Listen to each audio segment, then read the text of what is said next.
Yeah, I'm back. Salam. Bachaha. Salam. To all my lovely Iranian YouTubers. It's time for some serious stuff, man. Part two, Iranian stroke Persian girls are fakers. Yeah. Gonna start off where I left off on the previous video, talking about we'll go into Iranian girls from London. But before I get to that, I want to list another thing with Iranians that perturbs me, to say the very, very, very least, and that is not only saying Persian as a nationality, when in actual fact it's an ethnicity, yeah, and it's a language, and at best it's the name of the Gulf, because it is the Persian Gulf, by the way. It's not the Arabian Gulf, but anyway. Other than that, yeah, other than saying Persian as a nationality, other than that, getting on my nerves. Yeah, the other thing is this whole Aryan business. This whole we are Aryan, we are best Aryan race. Like, if you want to talk about race, talk about the human race. Stop talking about Aryan race, yeah, because you think it's going to demonstrate some racial superiority. Let me break it down, yeah? Let me break it down for you. An Aryan is anyone from, say, India to Ireland. Any place where they speak an Indo-European language as their mother tongue, that's what you'd accurately classify as an Aryan. Obviously, excluding the Arabian world, because they speak a Semitic language, which is part of the broader language group, the Afro-Asiatic language group, excluding that and excluding Turkey, because they speak an Altaic language, yeah? Yeah, Turks. Turkakha, yeah, that's what they, anyway, I won't go into that. Don't disrespect the Turks. But yeah, so that's what an Aryan is, and obviously the meaning got distorted in the, like, by the Nazi Party in the, was it early 20th century, to imply anyone that was of kind of Germanic stock or Northwest European. It got distorted, but in its accurate meaning, it's anyone that speaks an Indo-European language. So when Iranians, especially today, it's like 2010, and there's still so many Iranians that want to keep banging on about being an Aryan, I'm like, you may as well just say I'm a chauvinistic prick and fuck everyone else. Like saying that's what you may as well say, innit?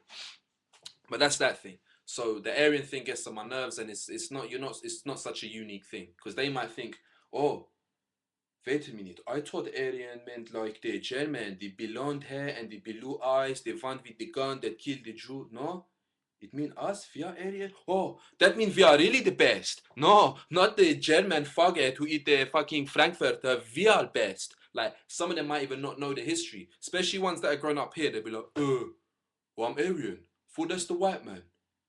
Yeah, Iranian, Aryan race. So, that gets on my nerves, yeah. But now back to the concept of the supposedly nice Doktaroye Iruni, yeah? I'm going to talk about them. The ones in London, well, again, it's just arrogance. Like, there's not much difference with Iranian girls from London as there is from Iranian girls in Scandinavia or back in Iran itself or America, Canada, wherever. Not that much difference, but they tend to have this persona of like, I'm both really educated, really sophisticated, and I'm really sexy and attractive. When in actual fact, they might have gone to like a nice private school, a posh school, but not as many of them are as sexy as they believe they are, and not as many of them are definitely not as intelligent as they believe they are. So Iranian girls from London, yeah, when they're in their teens, they thought they're ghetto when they wouldn't know ghetto if it slapped them in the face. And believe me, if it slapped them in the face, it would slap them in the face really hard. They wouldn't know that. But when they're teens, they would just like, get me, like, da da da. They're into all that. Get into their 20s now, they realize that's all getting played out. Don't watch me, by the way, with, oh, he's wearing all this stuff, he thinks he's black. Like, my suit is in the dry cleaners. I was gonna wear a suit and tie and look really dapper, but it's in the dry cleaners. Sorry, guys. My suits, I got loads of suits. Yeah. So what do you call it? In regards to that, yeah, they think they're black when they're in their teens. They're like, get me, like, I'm black. And then when they get into their 20s, they want to go for this whole fake, like, kind of, oh, I'm this kind of guest this nightclub stuff, and oh, let's go and drink some champagne. Me and Ali Raza gonna have some beautiful champagne, really good stuff. Like, we're Persian, like Baby and Baba John. Don't you know we're like Iranian? Like, all that bullshit, basically, yeah. Nah, Iranian girls worldwide. Well, if you want to look at Southern California, yeah, you can fucking forget it. Good girl from Southern, that's like the home of the horse shit. Southern California is the home of referring to yourself as Persian rather than Iranian. Where else? Like, I'll probably say this in regards to Iranian girls. I'll probably say the worst. cities in worst two cities in the world for Iranian girls are LA and Tehran. Yeah, but before I would have just said LA is the worst city, but now after going to Iran and going to Tehran and seeing what that's all about, seeing how they are there, seeing the opportunism there, seeing the horrible characteristics, yeah, of certain Iranian females in Tehran who are really desperate and, oh, it's not their fault because the regime's terrible and this and that, but whatever in it. Like, if you're gonna act bad, I will call it as it is. If you're gonna act in a way that's deceitful and just duplicitous, I will call it as it is and say that. I don't. Everyone's got bad, like, a circumstance. There's a reason for everything.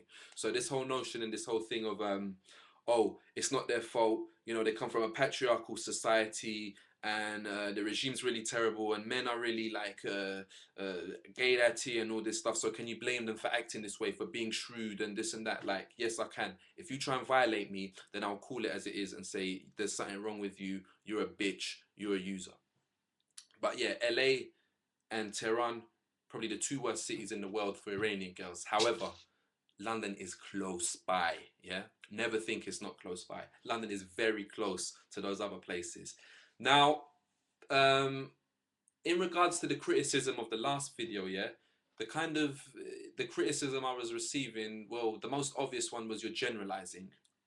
It's like, no shit, Einstein, yeah? I'm documenting a general pattern of behavior that I've seen. And it's not just from one girl, believe me. There's no question of, you are forget. The Iranian girl, the beauty, she broke your heart. Now you want to make the video on YouTube saying how bad the Iranian girl are. You are so immature, stupid. Like, there was a situation with a girl, I'll talk about that in a second, yeah? A little rat, a rat, yeah, who tried to play games. There's a situation with a rat in Tehran, but believe me, that last video was a manifestation of just whatever. How many experiences you can have with Iranian girls? They're always just whatever, like just ostentatious, unscrupulous, mendacious, like they, man, like it's how I'd say in my life, how many times I met an Iranian girl that was down to earth and like humble, sweet, nice, and that maybe two or three, and two or three out of, I don't know how many. I'm, you know, what I'm saying, I'm half Iranian. I've been around Iranians all my life, so I don't know how many Iranian females I've met. And out of that, out of how many it is, like 80, 90, whatever it is, yeah, two or three, I'd say would, like, yeah, someone that you'd say to yourself, she's kind, she's sweet, she's good-hearted, etc. So, in regards to that criticism that you're generalizing, like, that's just whatever. That's someone who's found a cute little word generalizing. They want to throw it at you to shut you up and dismiss what you're saying. Now, I'm not saying all Iranian sisters, yeah, all lovely Persian sisters are like that, but there's definitely a trend these days, unfortunately, that Iranian girls tend to be quite selfish, quite like I said, mendacious. They're very deceitful people. Not all, but there is a trend nowadays. And not only that, the worst part is there's this whole thing of being smart, or as we say in Farsi, zerang. Yeah, this whole thing of being zerang. A lot of them are into all this zerang business, which zerang, for those people that aren't Iranian and watching, translates, it's not smart as in intelligent, creative, innovative. It's smart as in like a smart ass, yeah, being manipulative, knowing how to get things, being a hustler, getting things done. It's smart in this sense. And a lot of the new generation of Iranian girls, they're actually proud of it. They pride themselves in saying, I'm zerang.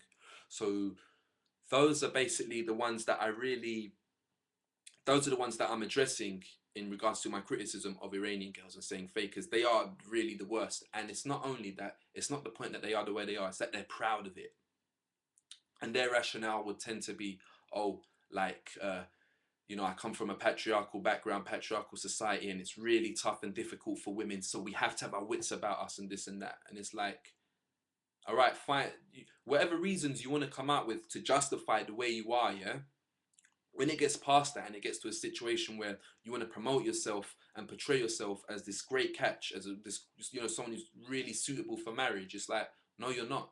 You're just a headache. Like, all you're gonna be, if I was to get involved with someone like that, you're gonna get married with someone like that. The end result is gonna be a lot of headaches, a lot, and then finally divorce. That's what it'll be in the end. But that's once you've been milked long enough. So, all right, fine. I want to have some degree of sympathy or empathy with my fellow Iranian sisters, yeah? But there's only so much sympathy I can have for them when they themselves have become like just rotten apples, man. They're just like, and it's not just like the ones say in the West, yeah, a lot of them are kind of pretty superficial, pretty materialistic, and very much arrogant and up themselves. If you're not driving a BMW M6, if you don't have like a big Sonic the Hedgehog hairstyle, if you don't have that, what's it called? That the Birdman. What's it? What's the Farther heart or Farther hat? If you don't have like a big thing like that, that big chain, if you don't fit that kind of mold, that cardboard cutout mold, the generic model of the Iranian kind of airhead guy, forget it. And you've got to be prepared to just like, boy, just be their slave more or less. And that when the Iranian girl says you're treating me like shit, you're not doing what you're supposed to do, what that really means is you're not being their slave. But now let me focus on a situation I had last year with a nice young lady from Tehran, yeah, North Tehran, yeah. I met a young lady in Tehran. I was on the rebound, coming on the rebound with a situation I had with an excellent girl, a wonderful girl. It was an Arab girl. Like if you check out my other videos, Middle Eastern stroke Western issues, you'll see what I'm talking about. But I basically had a situation with a girl who was amazing. Yeah, she was wonderful, but well, she was Khaliji Arab. So basically, what it was the parents are very strict, and in the end, after a few years of whatever, it realized they weren't going anywhere. It couldn't happen. But it was very, anyway, it was a very consuming thing. So I hadn't been back to Iran for years. Yeah, I was kind of on the rebound. Went to Iran, and I had this messed up mentality, messed up conception of, because the Arab girl was nice and she'd grown up in a Middle Eastern country.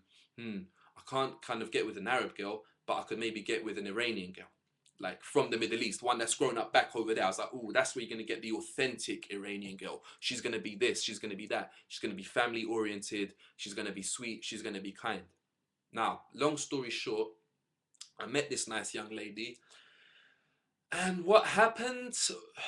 She basically she saw an opportunity. She saw a situation. She was basically portraying herself as being this sweet girl, this family oriented girl, this wonderful girl. But in actual fact, that wasn't it. That weren't the case. Like I started a relationship with her, started dating her. I was in Tehran. I extended my stay in Iran longer just to see how it was with her. I was spending time with her, getting to know her, all this stuff.